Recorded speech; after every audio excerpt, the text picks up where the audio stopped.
Olá, bem-vindo a mais uma escola dominical. Nossa sala está tratando dos conflitos da vida. Nós estamos usando essa revista e hoje nós vamos falar sobre vícios e compulsões. Deus tem me dado a graça já há alguns anos de trabalhar com a dependência química. Me parece que eu comecei a trabalhar com dependência química em 1988 e é por aí. Então, esses anos todos, Deus tem nos dado o privilégio de poder reunir com pessoas, escravizadas pelos vícios, pelas compulsões, e tem sido uma jornada muito interessante. Esse assunto é um assunto preventivo também. Muitas vezes nós só pensamos em tratar de assuntos como esse quando temos um problema na nossa família, mas nós podemos evitar muitos problemas nessa área. Eu quero ler Provérbios capítulo 23, do verso 29 até o verso 25, que diz assim, ou até o verso 35, desculpem.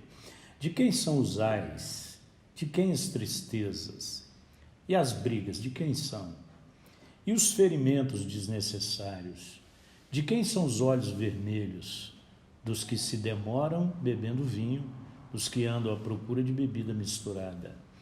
Não se deixe atrair pelo vinho quando está vermelho, quando cintila no copo, e escorre suavemente.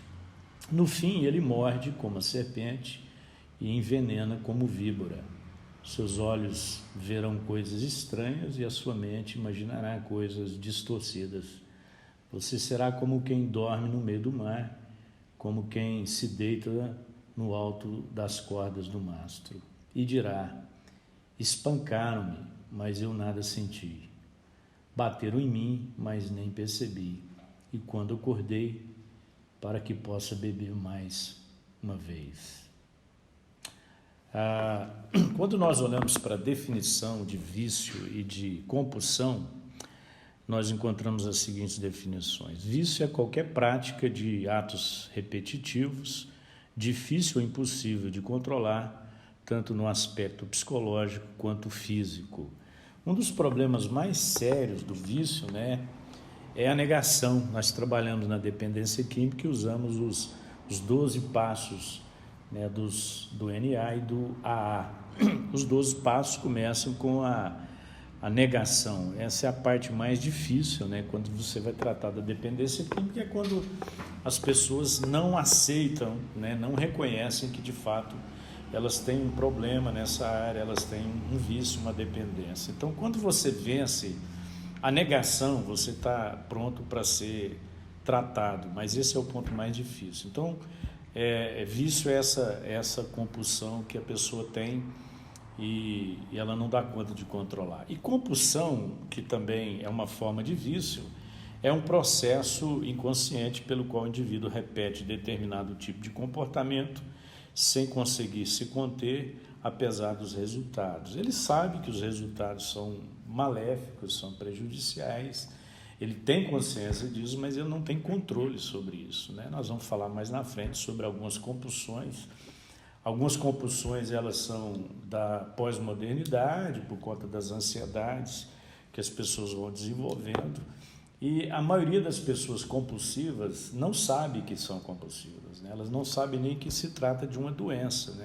Hoje, a medicina convencional chama de TOC, que é o transtorno obsessivo compulsivo. Então, nós vamos falar sobre essas duas coisas. A dependência do vício e esse comportamento compulsivo, ela vai provocar vários fatores e influências na nossa vida. Vão desencadear seríssimos problemas em todas as áreas da nossa vida. Quando a gente olha para o vício e para a compulsão, eles são uma espécie de manipuladores que vão reduzindo o homem a uma verdadeira miséria moral, miséria física, miséria psicológica, miséria material e miséria espiritual. Então, todas as áreas da vida humana ficam comprometidas por causa do vício e por causa das compulsões. E nós vamos olhar hoje 3 coisas a respeito do vício e da compulsão à luz da palavra de Deus. Primeiro, a Bíblia ela condena expressamente o vício, Provavelmente uma pessoa dependente, ela começou com práticas normais, sociais, né? Quando ela percebeu, ela já estava envolvida sem condições de sair. Então, a primeira coisa que a Bíblia nos ensina é que nós não devemos nos deixar escravizar por coisa alguma, né? Tem vários textos da Bíblia, você pode ler depois lá em 1 Coríntios, capítulo 6, verso 12, verso 20, e capítulo 7, versículo 23, quando ele diz que qualquer tipo de comportamento que o ser humano não consegue controlar ou não consegue dominar, ele é condenado porque ele escraviza o homem, né? Tudo que nos escraviza. E aí a gente pensa em maconha, em cocaína, nesse tipo de droga, mas a gente esquece que tem outros vícios, né, do nosso hábito cotidiano que não são tão maléficos assim socialmente, mas que traz prejuízo ao nosso corpo, né? Por exemplo, uma Coca-Cola, que é um refrigerante que você toma e sabe o mal que aquilo te faz, né? O prejuízo que aquilo te traz fisicamente, mas você não deixa, né? E a gente acha que é só o prazer que está em jogo, mas não é só o prazer que está em jogo. Está em jogo a nossa incapacidade de vencer, né? De não nos deixar levar por esses prazeres aí. Então, qualquer tipo de escravidão, a Bíblia condena. Toda compulsão e todo vício começa na nossa mente, né? A nossa mente trabalha no sentido de premiação, por exemplo, né? O indivíduo trabalhou a semana inteira e ele já fica com aquela ideia da premiação, quando ele vai tomar a sua cervejinha de final de semana, né? Tomar o seu uísque, né? A sua bebida, o seu churrasco com os amigos, então aquilo aparece como uma espécie de premiação para ele. Então ele trabalha toda semana pensando exatamente nesse momento, né? Então muitas vezes ela aparece como uma premiação na nossa cabeça. Como que desenvolve o vício, né? E como que desenvolve uma compulsão? No início, né, nós que nos deixamos levar por qualquer tipo de dependência, nós fazemos isso por conta do prazer que a gente busca, né? Depois de um certo período, as pessoas mantêm-se no vício e na compulsão, já não é mais pelo prazer que aquilo vai proporcionar, mas é pelo alívio que aquilo vai trazer. Então, num dado momento, a pessoa procura a droga para trazer um certo prazer, um sentimento de leveza para ela, né? E depois que, com o passar do tempo, ela começa a buscar a droga já para aliviar a angústia que começa a tomar conta do coração dela, é quando ela está realmente completamente dependente. A segunda coisa, né, dentro desse aspecto bíblico, é não contamine o templo do Espírito Santo. Quando nós olhamos para o nosso corpo, né, e nós entendemos à luz da palavra de Deus que nosso corpo é templo do Espírito Santo, onde habita Deus, então nós temos aí um motivo para cuidar melhor do nosso corpo. Não só com relação às dependências, mas também com a obesidade e tantas outras coisas, que muitas vezes não é resultado de uma doença, é resultado de um descuido, né? De uma falta de disciplina na nossa vida. Obviamente, algumas pessoas desenvolvem uma obesidade por questões orgânicas, eu não estou falando disso, mas daquilo que é fruto da nossa falta de disciplina, né? Com exercício, com alimentação. Então, é importante olhar para aquilo que a palavra de Deus diz sobre nós, né? O nosso corpo é templo do Espírito Santo. Então, eu não tenho direito de fazer do meu corpo aquilo que eu quero, né? A Bíblia diz que nós fomos comprados por um alto preço. Então, significa que eu não sou dono do meu corpo, eu não pertenço a mim mesmo, né? Nós agora pertencemos a Cristo. Então, nós somos o templo do Espírito Santo e, pensando nisso, nós temos que evitar qualquer tipo de compulsão e qualquer tipo de vício. A terceira coisa é cuidado com essa ideia de beber socialmente. A moçada hoje, desenfreadamente, tem se entregado à bebida e eu fico assustado, né? Até entre nós, os nossos ciclos aí cristãos, as pessoas entraram nessa de beber socialmente e elas estão fugindo da medida. E é isso que Salomão está falando aqui em Provérbios, né? Cuidado com o excesso da bebida, do vinho, né? E você muitas vezes pensa que tem controle e realmente vai chegar à conclusão de que não tem, né? Se você conversar com os alcoólatras, eles vão dizer para você que a maioria começou bebendo socialmente, acreditando que tinha total controle sobre a bebida e, de repente, elas se tornaram escravas. Sem falar que hoje o maior índice de acidente por trânsito se dá por causa da bebida. E outra, a bebida, o álcool, já está comprovado que é a porta de entrada para as demais drogas, né, na nossa vida. Dificilmente alguém começou a usar algum tipo de droga sem a bebida. Geralmente ela começou bebendo e depois a bebida não se tornou mais suficiente para ela e abriu essa porta enorme para os outros vícios. A terceira coisa é que os vícios, eles não resolvem os problemas e eles não reduzem a tensão. Quando Jesus, em Mateus 11, 28, faz aquele convite, né? Vinde a mim todos que estáis cansados e sobrecarregados, e eu vos aliviarei. Eu sei que muitas pessoas, elas entram na bebida, entram no vício, na compulsão, para tentar aliviar suas tensões, né? Diminuir suas ansiedades. Só que isso não vai acontecer. Pelo contrário, na medida que elas se entregam aos vícios e às compulsões, aumenta suas ansiedades, porque aumenta a sua culpa, né? Quando elas olham e veem o que elas fizeram, o que elas falaram, o prejuízo que elas deram, que elas tiveram, elas se arrependem e aí passa a viver esse processo de culpa, de autoflagelação. Então, nunca vai aliviar as tensões. Então, muitas vezes, né, é isso que a gente pensa, vou acender um cigarro, fumar um cigarro, estou nervoso, estou tenso, e aí quando eu fumo um cigarro me alivia, vou tomar uma gelada, porque que eu tomo uma, me descontrai, só que depois de um certo tempo, o seu organismo começa a cobrar isso, né, e aí você já não tem mais alívio da sua tensão, mas você tem ansiedade e culpa. A segunda coisa é alguns vícios e quais são as suas principais causas, né? Eu vou dar aqui um apanhado geral, né? Tem muitas formas de você se inteirar mais sobre esse assunto. Primeiro, tem os vícios mais comuns, né? Que são o que a gente chama de substâncias químicas, o álcool, né? E outras drogas que são ilícitas, mas que estão aí. E já se discute no Brasil hoje a legalização da maconha, isso é um assunto para um outro momento. Segundo, são os transtornos, né, alimentares que existem, obesidade, anorexia nervosa. Como é que funciona uma anorexia nervosa? A pessoa cria uma imagem dela mesma que não corresponde com a realidade, então ela sempre se vê gorda. E ela começa a abrir mão da alimentação e não querer alimentar-se porque tem medo de ficar gorda, de ficar obesa. Então ela vai desenvolvendo essa anorexia nervosa. A outra coisa é a bulimia. O que é a bulimia? É quando a pessoa come exageradamente e aí para aliviar ela vai, enfia o dedo na garganta e provoca o próprio vômito, né?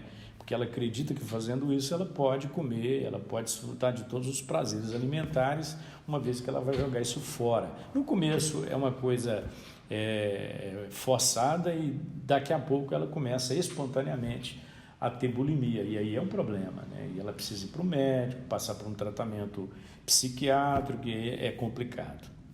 E tem os comportamentos compulsivos, né?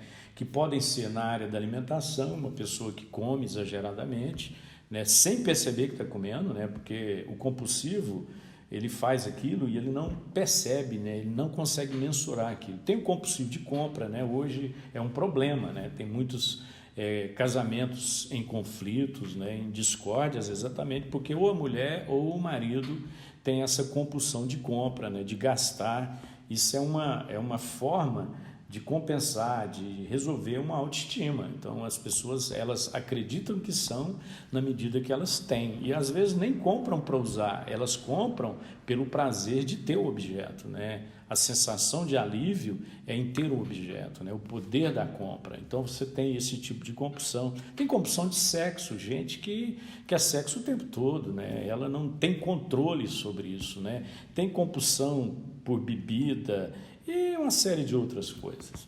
E tem aquelas causas, né, que são mais comuns. Você tem, por exemplo, um mau exemplo dentro de casa. Então, nós temos que tomar muito cuidado com aquilo que nós estamos fazendo, porque os nossos filhos estão vindo aí e eles vão percebendo os nossos hábitos. E, geralmente, os viciados e os compulsivos, eles vêm de uma família de mau exemplo, né, com relação a isso.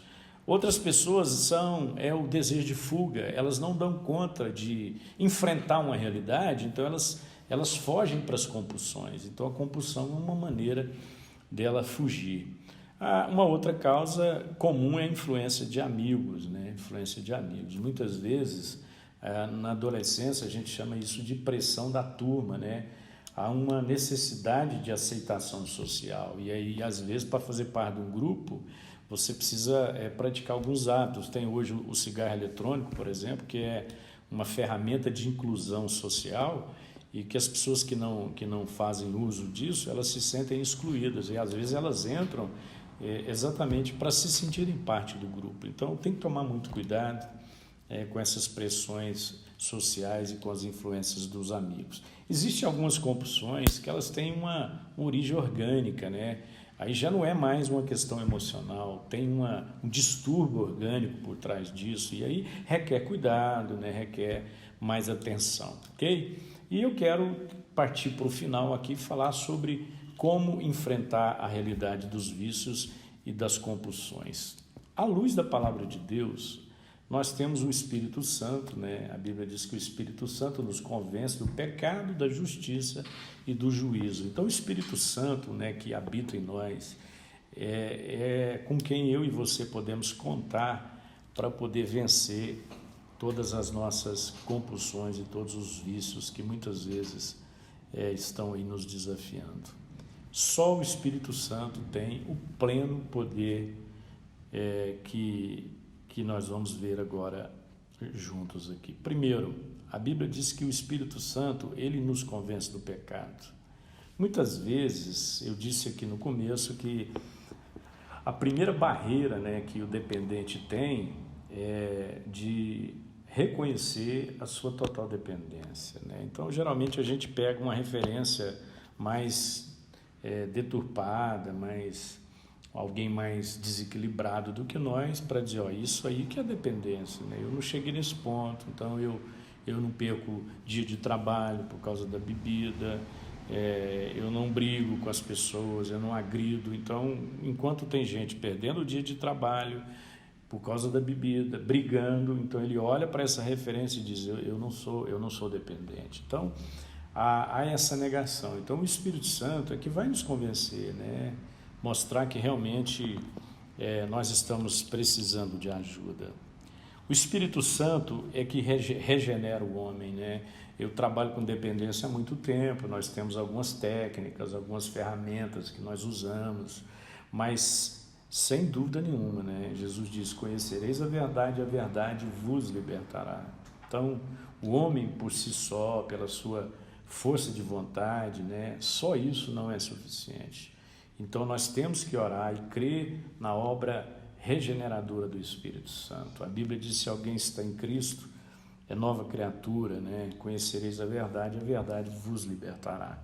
Então, a esperança está aí, né? Então, você pode ter alguém na sua família que está sendo escravizada por algum tipo de dependência, né? Vício ou compulsão, e você precisa ajudá-la a conhecer a Cristo, né? E pedir que o Espírito Santo realmente realize uma obra na vida dela. Terceiro, o Espírito Santo é que dá ao homem domínio próprio, né? Quando nós lemos lá em Gálatas sobre as obras da carne, o fruto do Espírito, né? Uma das coisas que o Espírito Santo produz é o domínio próprio, né? Então, o que é uma compulsão? O que é um vício? Um vício é a falta de domínio. Então, fisicamente, a carne pede isso, né? Há uma dependência da carne, mas também há uma dependência emocional, né? Nos momentos de tristeza, de alegria, nos momentos de solidão, em qualquer momento da vida, as pessoas elas se refugiam nisso para poder conseguir enfrentar as situações da vida. E quando você tem o Espírito Santo que te controla, que te domina, pronto, você vence qualquer coisa, né? E em quarto lugar, só o Espírito Santo pode satisfazer o vazio existencial do homem. Geralmente, né, quem se entrega a um vício, a uma compulsão, está querendo preencher um vazio, né? E a Bíblia é muito clara, porque quando o pecado tirou o homem da presença de Deus, ele produziu esse vazio e ele fez o homem perder essa noção de propósito, de vida. Então, o homem se perdeu completamente e ficou essa lacuna, né, que não pode ser preenchida com os seus vícios, nem com as suas compulsões, né? Só realmente o Espírito Santo que vai preencher esse vazio existencial. Em quinto lugar, o Espírito Santo vai desenvolver no homem o caráter de Cristo, né? Muitos dos vícios provocam desvio de caráter, né? As pessoas se tornam mentirosas porque ela precisa esconder o vício dela e ela está disposta a fazer qualquer coisa para manter o seu vício escondido. Então, há um distúrbio de caráter muito grande por conta dessas dependências, né? Mas é Cristo, né, que vem e restaura o nosso caráter e que imprime em nós o caráter de Cristo, né? E, em último lugar, é através do Espírito Santo, a iluminação do Espírito Santo, que nós vamos poder buscar uma vida de santidade, de pureza. Geralmente, a gente deixa o nosso corpo, nos entregamos aos desejos, às vontades da carne, mas quando nós temos o Espírito Santo, nós entendemos que há uma luta, uma guerra dentro de nós que está sendo travada, essa luta, essa guerra do Espírito Santo. E nós precisamos, de fato, nos render aos pés do Senhor Jesus. Quero concluir dizendo que, infelizmente, existe uma multidão de gente escravizada pelos vícios e compulsões. Muitas delas vão alcançar a liberdade, mas outras não vão alcançar. E nós temos uma tarefa, né? A nossa tarefa é ajudar as pessoas a vencerem esses desvios de comportamento, e esse é o desafio maior que nós temos, né? Deus nos coloca pessoas na nossa vida para que nós as conduzamos a Cristo e as ensinemos aquilo que de fato é o que Jesus tem para a vida delas. Temos que considerar que algumas pessoas vão precisar de uma intervenção médica, medicamentosa, né? O grau de dependência, de compulsão é tão grande que ela precisa de um tratamento, né? E aí eu tenho que ter sensibilidade para entender isso, né? E acreditar que medicamentos e profissionais são instrumentos nas mãos de Deus para ajudar essas pessoas.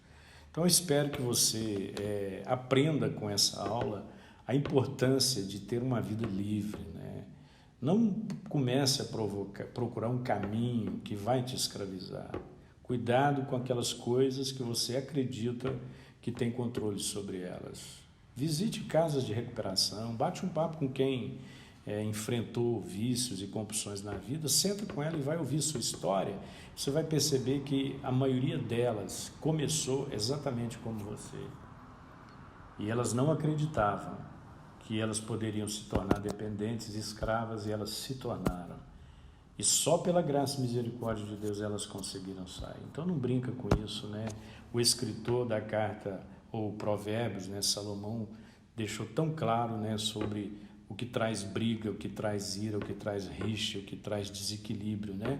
Então eu tenho que evitar isso e tenho que dar um bom testemunho de alguém que é templo do Espírito Santo, onde Deus habita. Deus abençoe sua vida. Daqui a pouco nós temos o nosso culto das 10 horas e à noite, às 19 horas, nós vamos ter um momento assim muito precioso. Vamos falar hoje sobre o que dá sentido à vida. E aí você vai aprender coisas extraordinárias. Deus abençoe você. Cara, tem que gravar aí então, né? Casa do pastor? É.